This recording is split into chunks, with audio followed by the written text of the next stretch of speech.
জয় মাতা দি দর্শক বন্ধু, পয়সা কড়ির সমস্যা কার নেই? সবারই কিন্তু আছে।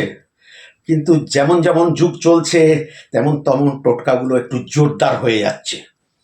যেমন যদি একটা কাঁচের এই ধরনের একটা বোতল বা একটা কৌটোর মধ্যে আপনি যদি মাল্টিপলস অফ 9 মানে 9 বা 18 বা 27 বা 36 বা 45 আপনি যদি মুদ্রা রেখে দেন খুলে, আর দক্ষিণ পূর্ব কোণে অর্থাৎ সাউথ ইস্ট কর্নারে যদি রেখে দেন আপনার ঘরের, আমার মনে হচ্ছে অর্থ আসবে এবং ঢের ঢের অর্থ আসবে।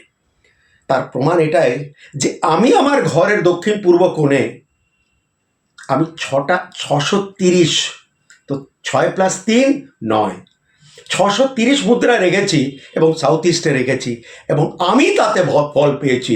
তো মনে হলো আপনাদের ওই টিপসটা দিয়ে ভালো